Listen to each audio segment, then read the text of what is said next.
राजस्थान में जयपुर, जोधपुर और कोटा में दो नगर निगमों को एक बार फिर से करने की प्रक्रिया शुरू कर दी गई है। कांग्रेस इसका लगातार विरोध कर रही है, तो वहीं सरकार इस पर बड़ा फैसला लेने की तैयारी में है।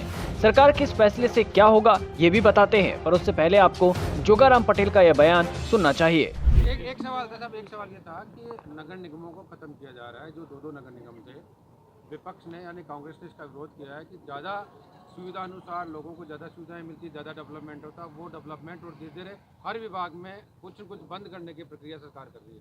आरोप प्रत्यारोप तो लगते रहेंगे। सरकार ने जो निश्चय किया है विकास के लिए, उन विकास के कार्यों पर सरकार निरंतर कार्य कर रहेगी। अभी अंतिम निर्णय कुछ भी नहीं हुआ है, लेकिन सरकार अगर ठीक समझेगी, शायद जोधपुर हो, शायद जयपुर हो, शायद कोटा हो, इन निगमों को एक करने की आवश्यकता समझेगी तो करेगी, लेकिन अभी प्रक्रियाधीन है। अंतिम निर्णय अभी कुछ भी नहीं हुआ है। धन्यवाद। आपकी नज़र में सरकार विचार कर रही है? मैंने कहा प्रक्रियाधीन है, विचाराधीन है। आपकी नज़र में बेहतर क्या है, एक निगम या दो निगम? मेरी व्यक्तिगत राय के अनुसार तो एक निगम बेस्ट है। इसका बढ़िया होता है, संतुलन होता है, कंट्रोल होता है और विकास होता है।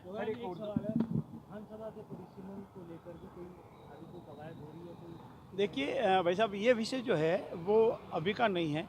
अभी सेंसर नहीं आया है। 2022 या 23 में जो भी सेंसर आएगा, उसके बाद पार्लियामेंट डिलिमिटेशन एक्ट पारित करती है, और पार्लियामेंट डिलिमिटेशन एक्ट पारित करने के बाद उस डिलिमिटेशन एक्ट के अनुसार विधानसभा हो या लोकसभाओं का परिसीमन होता है। ये किसी भी विधानसभा या किसी भी सरकारों के हाथ का विषय नहीं है। पार्लियामेंट से कानून पास होता है, और पार्लियामेंट से आइदर सिटिंग जज सुप्रीम कोर्ट के या रिटायर्ड जज, वो उनके चेयरमैन बनते हैं, उसकी प्रक्रिया तय होती है।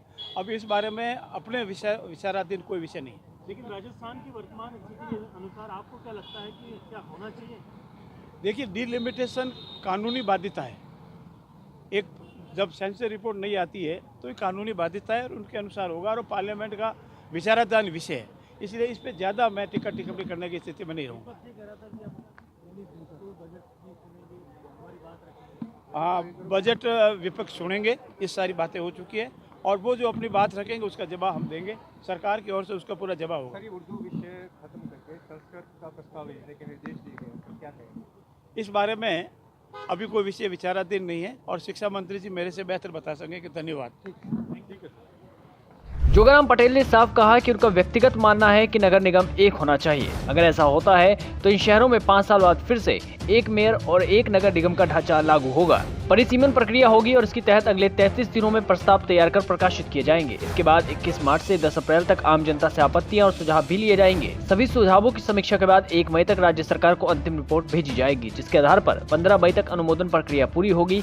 इस बदलाव में जयपुर में वार्डों की संख्या 150 होगी, जबकि जोधपुर और कोटा में 100 वार्ड रहेंगे। एक नगर निगम बनने से पार्षदों का कार्य क्षेत्र बढ़ेगा, वे ज्यादा प्रभावी भूमिका निभा सकेंगे। इसके अलावा प्रशासनिक निर्णय भी तेजी से होंगे और विकास कार्यों में पारदर्शिता आएगी। साथ ही जनता को भी एक बड़ा फायदा मिलेगा।